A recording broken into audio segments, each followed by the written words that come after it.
Hola, muy buenos días, muy buenas tardes. Espero que se encuentren todas y todos muy bien.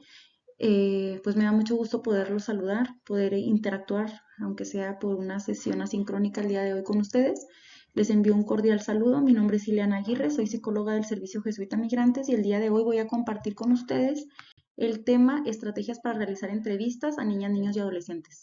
Bueno, los objetivos de la sesión del día de hoy es conocer qué actitudes y habilidades podemos desarrollar, fortalecer, atender y cuidar cuando se entrevista a niñas, niños y adolescentes, así como también establecer los lineamientos idóneos para crear ambientes adecuados, pertinentes y aceptables de los espacios, tanto cuando hablamos de infraestructura, materiales y condiciones ambientales para realizar entrevistas a niñas, niños y adolescentes.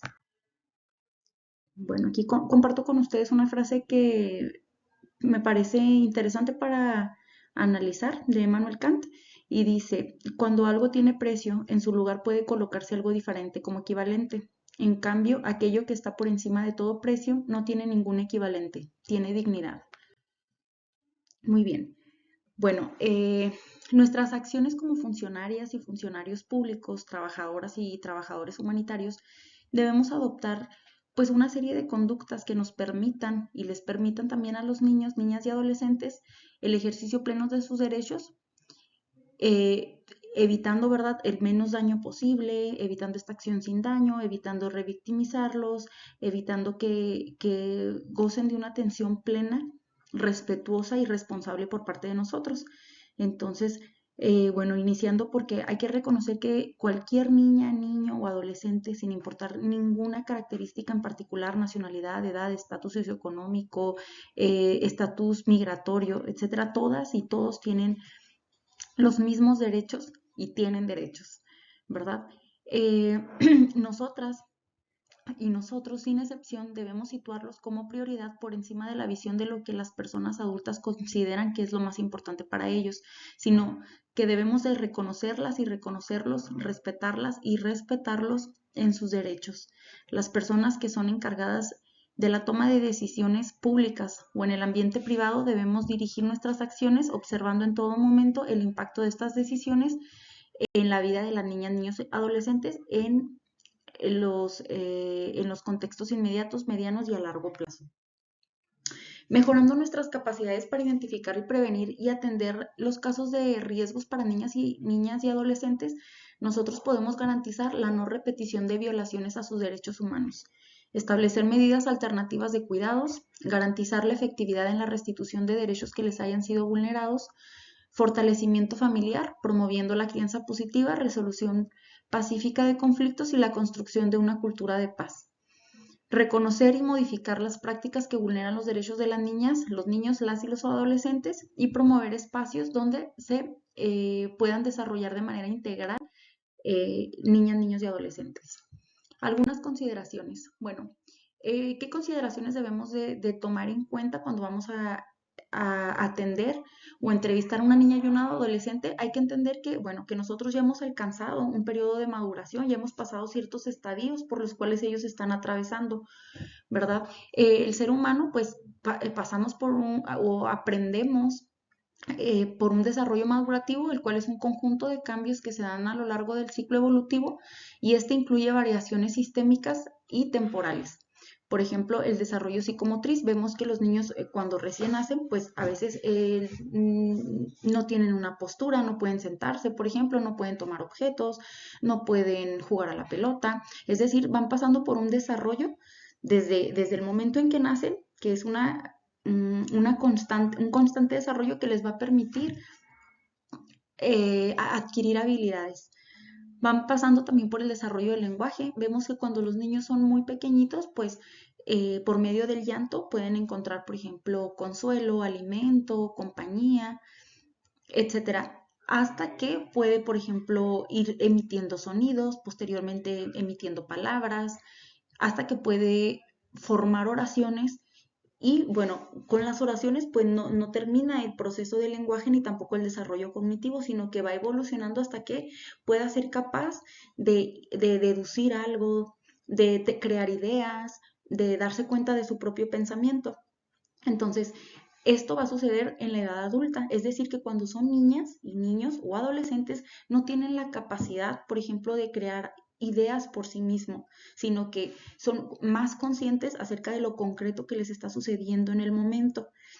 También va a haber un desarrollo socioafectivo, es decir, los niños y las niñas van pasando por un periodo en el cual van siendo seres sociables, van adaptándose y van adquiriendo habilidades que les van a permitir desarrollarse en sociedad. Controlar sus emociones, por ejemplo, reconocer sus emociones, gestionarlas, etcétera.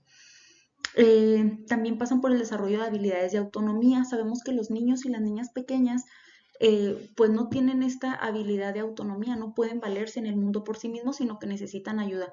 Entonces, bueno, cuando tomamos en cuenta que cuando tenemos enfrente a un niño y una niña o un adolescente, tenemos que tomar en cuenta esto, que no están pensando de la misma manera que nosotros, que no comprenden las cosas de la misma manera que nosotros, sino que están en un proceso evolutivo, por lo cual adaptar nuestro lenguaje, adaptar la forma en que nos dirigimos a ellas va a permitir que tengamos una mejor compañía, una mejor comunicación, que podamos ser, que esta comunicación pueda ser más simétrica. Muy bien, les voy a hablar un poquito y a grandes rasgos acerca de las diferentes etapas del proceso evolutivo. En la etapa preoperacional, que es la etapa de 2 a 7 años, es la primera infancia, también se le conoce así. Las niñas y los niños construyen su propio conocimiento. Esto no procede de manera pasiva, perdón, no es una copia pasiva de la información del mundo, sino que la va creando a través de sus sentidos. Vemos que muchas de las niñas y los niños comienzan a experimentar, por ejemplo, empiezan a imitar, comienzan a tocar las cosas, a probar las cosas. Eh, Van viendo cómo actuamos los adultos y van imitando, y es así como van construyendo la información y los esquemas que van a ir incorporando a este constructo, ¿verdad? Em, las niñas y los niños pueden representar información hablando por gestos, dibujando y jugando. Por ejemplo, es muy común que las niñas y los niños, no sé, jueguen a cosas que ven en su entorno inmediato, ¿verdad? Que por medio del juego puedan expresar qué es lo que les está pasando. Muchas niñas y niños por el juego pueden dar mucha información de cómo ven el mundo, ya que es muy poco probable que un niño pueda externar abiertamente qué es lo que le está pasando y cómo se siente, sino que por medio de los dibujos, de tachar, de llorar, nos van a explicar un poco cómo están asimilando la realidad. Las niñas y los niños tienen conciencia de su individualidad en este punto, han generado un esquema de pensamiento, puede expresar y desarrollar el lenguaje que le permite comunicar sus pensamientos, lo que le acontece sobre objetos en concreto, sobre la realidad misma que está viviendo. Los niños en etapa preoperacional o en la etapa concreta de 7 a 9 años, en esta etapa las niñas y los niños se encuentran en una etapa de pensamiento donde ya el lenguaje gradúa su capacidad para expresar simbólicamente los procesos de racionamiento, se vuelven un poquito más lógicos, sin embargo no han alcanzado una etapa de maduración como tal. Por ejemplo, en esta edad es muy común que los niños tengan ideas como eh, que el océano, por ejemplo, se puede llenar con una manguera o que las nubes son de algodón o no, por ejemplo, tampoco pueden deducir qué causa algo, ¿sí? Es decir, estos esquemas pues todavía están en proceso, entonces cuando nosotros entrevistamos a una niña o un niño, difícilmente vamos a poderle preguntar, por ejemplo, qué aconteció y que él pueda explicarlo a través del tiempo, porque incluso la cuestión del tiempo todavía no está completamente desarrollada en esta etapa. Muchas niñas y niños dicen, por ejemplo, esto pasó ayer para referirse que fue algo del pasado, algo que no está aconteciendo en el momento, entonces todo eso lo tenemos que tomar en cuenta que no es que no puedan o que no sepan, sino que esto es lo que les permite la maduración en la que han alcanzado hasta el momento. Puede clasificar objetos en conjuntos diferentes y razonar sobre eventos de una manera lógica, él le va dando forma. La etapa de operaciones formales, que es de los 11 a los 19 años, aquí podemos ver pues que anteriormente el niño se basaba en lo único que podía ver, lo real. Aquí ya pueden ir creando ideas, incluso surge aquí un proceso que es la metacognición, ya se puede dar cuenta de sus propios pensamientos, puede analizar sus propios pensamientos. Sin embargo, aunque parecen personas adultas, aún se considera que están todavía más ligados a su etapa a su pensamiento concreto que a su etapa final de maduración. Aquí las y los adolescentes ya pueden ir generando ideas, pueden aplicar el razonamiento lógico, inductivo y deductivo, desarrollan sentimientos idealistas y se logra la formación continua de la personalidad. Hay mayor desarrollo de habilidades sociales y el desarrollo de conceptos morales. El pensamiento evoluciona de lo concreto a lo abstracto, es decir, puede ver situaciones de distintas maneras y con distintas posibilidades, genera capacidad para razonar a partir de principios conocidos, es decir, cosas que él ya haya conocido, que ya haya aprendido, lo puede aplicar en otros contextos y ya puede, por ejemplo, confrontar ideas, considerar otras ideas, compartirlas. Es importante, como les comentaba, tomar en cuenta estas consideraciones cuando hablamos de niñas, niños y adolescentes, debido a que una niña o un niño no piensa ni actúa de la misma manera como lo hacemos nosotros, sino como lo hacemos nosotros los adultos, justamente porque se encuentra transitando estas etapas en su desarrollo. Esto no significa, debo aclarar también, que no es que sean menos que un adulto o que sea un adulto en proceso, es simplemente es una persona que está pasando por estadios diferentes a los que ya nosotros alcanzamos en su momento y pues esto que le permite percibir el mundo de manera diferente que como nosotros lo vemos. Construye racionamientos de manera distinta e interactúa a partir de ellas. Recomendaciones para la atención. Muy bien, antes de la sesión, bueno, antes de la sesión, antes de trabajar o de dar una atención a una niña y o a un adolescente, debemos estimar que los espacios sean adecuados. Por ejemplo, es importante que pues haya una buena iluminación, que contemos con ventanas en donde los niños no se sientan encerrados o que estén cerca de una puerta, por ejemplo. También es bueno que haya buena iluminación, que sea un lugar cómodo, que cuente con los insumos necesarios para la atención de niñas, niños y adolescentes, tales como colores, hojas, plastilina, tijeras. Como les comentaba ahorita, los niños muy difícilmente pueden, hablando, expresar completamente una situación. En cambio, por medio del juego, dibujando, viendo algunas imágenes, algunos gráficos, es más fácil que ellos puedan identificar y externar lo que les está pasando a que si solamente les pedimos que expliquen algo. Incluso una entrevista que se realice a una niña, a un niño o a un adolescente de esta manera, pues es quizás una entrevista ineficaz.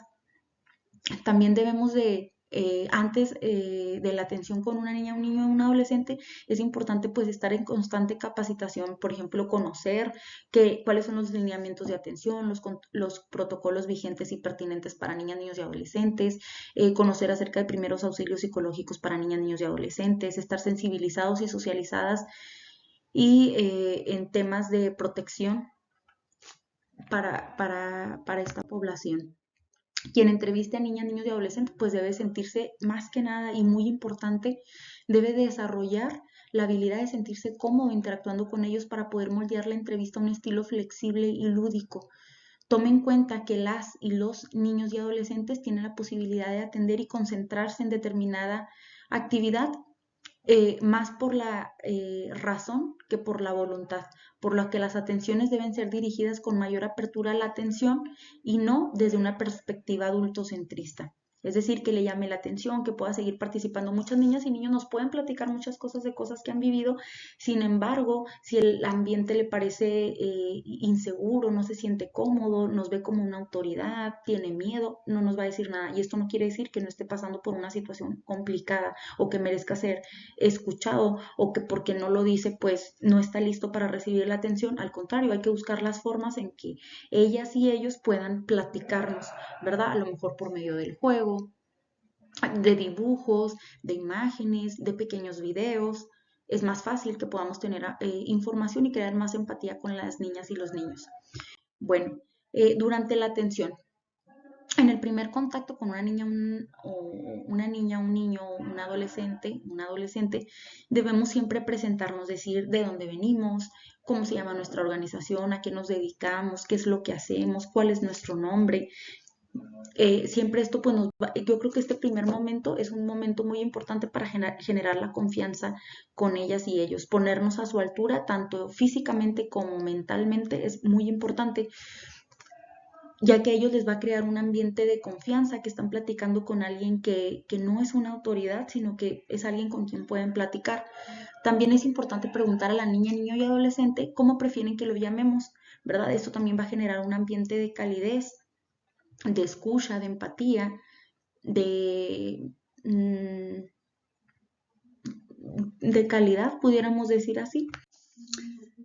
Otras de las recomendaciones es, bueno, demostrar respeto y comprensión en todo momento, ¿verdad? Si, por ejemplo, los niños, las niñas, las y los adolescentes hacen una pausa, pues hacerles ver que es natural sus emociones, que no debemos de esconderlas, sino expresar y darle un nombre a la forma en la que se están sintiendo. Apoyé a las niñas, niños y adolescentes a tomar sus decisiones. Es decir, siempre es importante, aun cuando son menores de edad, preguntar, por ejemplo, si le gustaría que, si, por ejemplo hay una develación, si hay algo de esa información que le gustaría compartir con alguien más, hacerle saber. Eh, y tomarlo en cuenta, debido a que muchas veces, si nosotros informamos sin informar primeramente a la niña, niño y adolescente, podemos estar informando a alguien que puede ser su agresor o su agresora. Entonces, siempre es importante tomarlos en cuenta en todo momento. Hay que orientar sobre información confiable, veraz, pertinente y apropiada para la edad. En el lenguaje más claro posible, más concreto posible, es importante decirles pues qué va a pasar, qué puede pasar, cuáles son las consecuencias, si tienen dudas, responder. Si vamos a hablar acerca de un abuso, pues hacerlo en el lenguaje claro de las niñas, niños y adolescentes. Por eso les comentaba que es importante siempre tener este material visible donde podamos explicar y que a ellos les quede un poco más claro por medio de imágenes, dibujos, etcétera. Hay que adaptar la comunicación al idioma y la cultura. Si, por ejemplo, vamos a atender a alguna niña, niño y adolescente que no pertenecen a nuestra cultura o que pertenecen a un grupo social determinado, pues tendremos que informar y tratar de adaptar un poco la cultura a este contexto, a esta necesidad. También hay que adaptar la información y la comunicación al perfil de riesgo. Priorizar la seguridad de niños, niñas y adolescentes. ¿Esto qué quiere decir? Pues en todo momento ver que no haya alguna violación a sus derechos humanos, que para esto es muy importante siempre tener material con el cual podamos nosotros derivar a alguna institución correspondiente. De tal manera que en la medida de lo posible el niño o la niña no tenga que volver a repetir a todas las instancias a las que vaya su relato. Si nosotros vamos documentando o tenemos alguna ficha de derivación efectiva, es más fácil hacerlo de esta manera. En todo momento es recomendable escuchar activamente, eh, respetar las opiniones y evitar preguntas indicativas o tendenciosas. Por ejemplo, si nos están haciendo algún tipo de develación, o preguntar, ¿y tú qué hiciste? ¿O por qué no hiciste esto? ¿Por qué no hiciste aquello? No sé, tipo de preguntas que puedan ser, sean hirientes, evitarlas en todo momento, darnos cuenta que lo más importante es lo que nos dice el niño o la niña, o el adolescente. Eso es más importante. Los detalles, eso no es nuestro deber preguntar tanto en un primer contacto.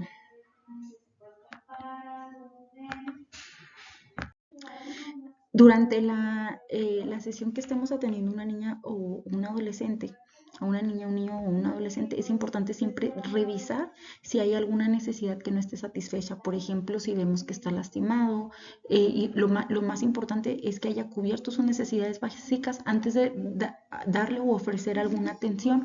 Por ejemplo, si no ha comido, si tiene sed, si tiene frío, si tiene hambre, si tiene calor. Estas son cosas que, estos son elementos que pueden impactar directamente en una atención. Eh, En el siguiente punto nos habla acerca de cómo, qué habilidades podemos nosotros desarrollar de manera personal para atender a una niña, un niño y un adolescente. Aquí, por ejemplo, el contacto visual es muy importante, la empatía, la calidez. Nuestro lenguaje verbal debe de propiciar confianza, aceptación, respeto, adoptando una postura cómoda, ligeramente hacia adelante. Evitar cruzar manos, piernas, cuidar las expresiones faciales. Es muy poco recomendable, por ejemplo, estar hablando con una niña y estar volteando hacia otra cosa, estar haciendo otra actividad, escribiendo, mandando un mensaje, revisando el reloj. Es decir, en todo momento tenemos que poner nuestra atención puesta en la niña, en el niño o en la o el adolescente. Hay que evitar expresiones de asombro, de incredulidad, de enojo, de apatía, de sueño, flojera. Y hay que respetar, por ejemplo, los momentos de silencio y llanto. Si hace una pausa, nuestra postura continúa igual, en armonía, en sintonía con él o la niña, y si llora, de igual manera. Podemos extender a lo mejor un Kleenex, pero no incitamos a que pare o desaprobamos la conducta de llorar. Es recomendable también para la niña, el niño o la adolescente informar en todo momento acerca de cualquier implicación que tenga esta tensión. Nunca debemos de guardar ningún tipo de información o decirla después o actuar sin tomarlos en cuenta. En todo momento ellos tienen derecho y ellas tienen derecho a ser informados acerca de qué pasos vamos a dar, si vamos a comentar esto con alguien más, si vamos a derivar. Es muy importante y siempre tener en cuenta que las decisiones son 100% de las personas. En todo momento la atención debe estar puesta en las niñas, en cualquier, bueno, aquí a lo mejor ya me adelanté un poco, pero hablabas acerca de evitar las distracciones, como el teléfono, bajar el volumen, tenerlo en vibrador, alejar un poco lo que son las computadoras u otros artefactos, así como gestionar nuestro tiempo priorizando las atenciones, es decir, no hacer ninguna actividad de manera apresurada, que evite que hagamos una atención integral. En caso de que la niña, niños y adolescentes den un testimonio que represente un acto de abuso, violación o omisión o alguno de cualquier acción que esté dañando alguno de sus derechos, podrá externarlos en una sola exhibición, siempre y cuando se sienta segura o seguro. Por ejemplo, en este punto, si sospechamos de que hay alguna violación a alguno de los derechos de las niñas y los niños, de las y los adolescentes, no debemos de forzar a que haga alguna declaración, amenazar, coaccionar. Simplemente lo que podemos hacer es acercarle información certera acerca de lo valioso que sería, en su caso, emitir, hablar, romper el silencio, porque sería bueno, más que presionarlo a hacerlo. Son muy útiles en las entrevistas para niñas, niños y adolescentes que existan materiales y que la verbalización sea muy simple y concreta. Términos técnicos, evitarlos completamente. Por ejemplo, ¿a qué me refiero con algunos materiales? Pues sería, por ejemplo, como les he comentado, violentómetros, imágenes gráficas, eh, tipos de imágenes que sugieran algunos tipos de posibles violaciones, como por ejemplo la violencia física, la violencia eh, psicológica, la violencia emocional, la violencia económica, algunos ejemplos que él pueda ver y pueda interiorizar de una manera más fácil, pueda señalarlos, pueda identificarlos. Una recomendación también es, bueno, tener materiales como son juguetes, imágenes, plastilina, colores. Las niñas y los niños pueden fluir más en tipos de comunicación que implican una idea sola a la vez y no hacer preguntas que contengan más de una idea. Por ejemplo, si le preguntamos a un niño, a una niña o un adolescente que nos explique qué es lo que está sucediendo, cuáles son los factores que están involucrados en alguna acción, pues es muy complicado que él pueda hacer como una deducción de una situación más compleja a preguntar abiertamente, por ejemplo, si alguien la ha golpeado, si alguien la ha ofendido. Eso es más fácil de contestar a tener que decirle cuál es la situación que estás viviendo o qué elementos o soluciones hay en este posible caso. ¿Por qué? Porque ya implica que tenga que desplegar habilidades que todavía no ha desarrollado. Bueno, también las niñas, los niños y los adolescentes, niñas, niños y adolescentes, es difícil que, como les comentaba hace un momento, es difícil que puedan explicar o agregar a sus relatos variaciones de lugar, de ubicación, causalidad, sino que únicamente pueden describir algo que les sucedió. Es complicado decir cuánto tiempo sucedió esto, porque es relativo. Podrán decir pasó muy poco tiempo, pasó hace mucho tiempo, es muy relativo y todavía es complicado para ellos dimensionar y explicar algún evento con estas variables de tiempo, ubicación o causa. Por ejemplo, es muy difícil para las niñas, los niños y los adolescentes empatizar con otras personas y decir qué estaban sintiendo los demás. Eso es muy complicado, entonces más bien basarnos en lo concreto, en lo que él está viviendo, lo que vivió únicamente.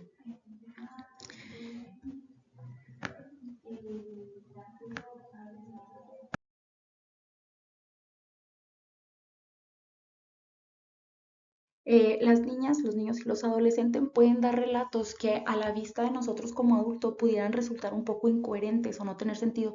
Hay que también tomar en cuenta esto debido a que ellos van a responder a estos relatos o a estas preguntas desde un orden interno subjetivo y no desde un orden objetivo externo. ¿Sí? Bajo la lógica de un adulto, pues implicaría que pudiéramos dar un contexto, una introducción, un orden y un fin. Esto con los niños no funciona de la misma manera. El pensamiento concreto y la sensación de vulnerabilidad pueden alentar a las niñas y a los niños, a las y los adolescentes a querer contestar lo que quizás creen que nosotros queremos escuchar. Es decir, pueden percibirnos a nosotros como una autoridad y querer contestar algo para no recibir un castigo o para agradarnos. Entonces es muy importante manejar esto en todo momento, hacerle explicar que lo más importante para nosotros y nosotras es conocer su punto de vista, que no va a recibir un castigo, que no hay una pregunta o una respuesta, perdón, que sea correcta, sino que simplemente queremos conocer qué es lo que él o ella está pensando. En caso de que una niña, niño o adolescente comenzara a mostrar alguna emoción, como les comentaba, es importante ayudar a que reconozca esta emoción, qué es lo que está sintiendo, normalizar la emoción, explicarle que es importante que sienta esta emoción y transmitir una sensación de que comprendemos qué es lo que está pasando, más allá de decirle tranquilo, no llores, eh, todo va a estar bien. Por ejemplo, también hacer promesas que no vamos a poder cumplir o cosas que no son reales, pues evitarlas en todo momento, simplemente que él o ella se sientan tranquilo con lo que está pasando, que sepa que es natural llorar, enojarse o también guardar silencio. En todo momento hay que tratar de crear simetría en la interacción, incluso, como les comentaba, desde el lenguaje, incluso hasta cómo nos vestimos. Si nos vestimos de una manera muy formal, vamos a crear una barrera con las y los niños, con las y los adolescentes. Así que aquellas personas que están encargadas de trato directo con los niños, niñas, pues es importante manejar esta simetría. Eh, Aquí donde dice crear sin cuestionar lo que el niño o la niña nos está comentando, se refiere a no hacer estas preguntas que les comentaba o a dudar o a decir o a comparar este caso con otro y decir es que la mayoría de los niños reacciona así ante esta situación y él no está o ella no está reaccionando de esta manera o él o ella no externó esto, no presenta este síntoma, entonces no creo. En todo momento, lo que un niño, una niña, una o un adolescente nos externe, eso es completamente correcto. Nunca debemos de dudar o desaprobar algún tipo de, de narración. Evaluar en todo momento, ya se los había comentado desde un inicio, durante y al final, qué necesidades están presentes. No debemos asumir que sabemos qué le está pasando o la niña. Tampoco debemos de asumir que como no lo expresa, no lo necesita, sino tenemos que en todo momento estar preguntando si necesita algo, si hay algo en que podamos ayudar, que igual con la atención puede ir habiendo más confianza y puede denotarnos si el niño o la niña está necesitando en ese momento algo. Finalmente, en toda atención debemos agradecer por lo compartido, validar en todo momento que es confidencial, explicarle qué sucederá posterior a esta información y por último, es importante no compartir esta información con personas a las cuales el caso es innecesario, ¿no? Como estigmatizar a los niños o decir a este niño que acaba de pasar conmigo le sucedió esto, eso evitarlo en todo momento y darnos cuenta que es una violación a los derechos de las niñas y los niños que están compartiendo con nosotros. Hay que asegurarnos que estas personas quienes les fuéramos a compartir son realmente personas dentro de la red de apoyo del la niña, del niño o la adolescente. Por eso les comentaba preguntar siempre a ellos con quién sí podemos acercarnos, quién sí son nuestros aliados, por ejemplo, para compartir algún tipo de develación. Y ese indicio pues solamente nos lo va a dar el niño, la niña o la adolescente. Estos son algunos de los errores frecuentes en una entrevista con niños, niños y adolescentes. Por ejemplo, asumir que niñas, niños y adolescentes comprenden lo que se les está indicando, es decir, estar haciendo la entrevista asumiendo que ellos entienden todo sin preguntar, sin hacer ningún espejeo, sin hacer una retroalimentación. Otro de los errores más comunes es no creer que lo que los niños y niñas nos están diciendo, es decir, que está fantaseando o mintiendo. Eso es algo que definitivamente no podemos hacer. Tampoco podemos generalizar que todos los casos son iguales, que todos los niños van a presentar las mismas sintomatologías, van a decir lo mismo, van a actuar de la misma manera. ¿Sí? Recordemos que cada niño es completamente diferente, que cada niño expresa sus emociones de manera distinta, aprendido en contextos distintos y que incluso los niños en movilidad, incluso la cultura, también va a marcar la forma en que ellos van a ir reaccionando. Asumir que sabe lo que los niños necesitan o que si no lo refiere no es necesario. Asumir que sabe cómo debe reaccionar ante una situación, un niño, una niña, un adolescente. Interrumpir mientras habla, por ejemplo. Asumir que las actitudes hostiles son personales. Por ejemplo, si un niño no quiere hablar, o se porta un tanto agresivo, creer que es algo contra nosotros, al contrario, ¿verdad? Ahí hay una resistencia que tenemos que aprender a identificar, que tenemos que ser condescendientes con ello, porque quizás es un mecanismo de defensa que está utilizando para evitar el dolor que le está provocando alguna situación. Asumir que si no puede controlar algún evento de violencia es porque no lo ha vivido. Bueno, a continuación les voy a mencionar algunos de las situaciones que son más comunes que suceden con las niñas y los niños, como es, por ejemplo, la falta de higiene. Muchos niños presentan estas omisiones a su cuidado, que se omite por parte de sus cuidadores. Entonces, esto también no tiene que ser algo que afecte la forma en que las vemos y los vemos. Los niños también sufren violencia sexual, falta de alimentación balanceada, trabajo infantil. Muchos de las niñas y los niños que vamos a estar trabajando pues van a tener todas estas características o muchas de estas características. También ellas y ellos a veces no tienen acceso a una educación de calidad. Luego vemos, por ejemplo, que muchas niñas y muchos niños dentro de los espacios no han tenido acceso a una educación formal, ¿verdad? No saben leer, no saben escribir, no comprenden todavía, no saben sumar, restar, multiplicar, porque no han tenido un acceso a educación formal. También han tenido acceso limitado a servicios sociales, no han tenido acceso a servicios de salud, han estado bajo situaciones migratorias como detenciones, trato indigno, pasar hambre, pasar frío. Muchos han sido víctimas de secuestros, trata. Cuando agregamos también factores como la pobreza, pues vamos a entender que todo esto tiene mucho que ver con la comunicación. Va a haber una afectación en la comunicación.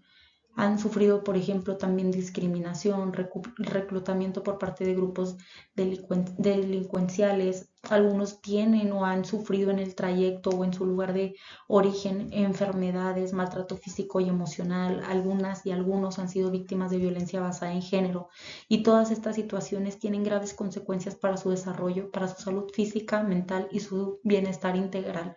Cuando veamos a un niño, pues tenemos que tomar en cuenta absolutamente todas estas variables, darnos cuenta que es un niño y una niña, pues, o o un adolescente pueden haber vivido todas y muchas experiencias que debemos de tener muy conscientes cuando las y los atendamos, cuando las y los entrevistemos, para entender que antes que nada, antes que hacer una entrevista más, pues estamos tocando una persona, una persona que quizás ha pasado muchas situaciones o algunas situaciones y quizás necesita generar primero que nada una confianza y nosotros pues tener ese compromiso de querer ayudar, ir un poquito más allá de lo que a veces nos dicen las palabras, eh, ver la postura del niño, ver en qué momentos, por ejemplo, si está dibujando, tacha algo, todo esto es una información que tenemos que leer en todo momento, el tono de la voz,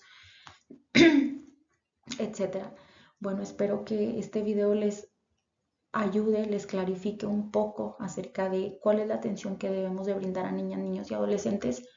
Y bueno, pues a continuación comparto mis datos de contacto si hay alguna pregunta, algo más en lo que a lo mejor no fui tan específica, a lo mejor algo en lo que tengan duda, lo podemos compartir, lo podemos platicar. También acepto sugerencias y bueno, pues les deseo una muy bonita tarde y un excelente diplomado.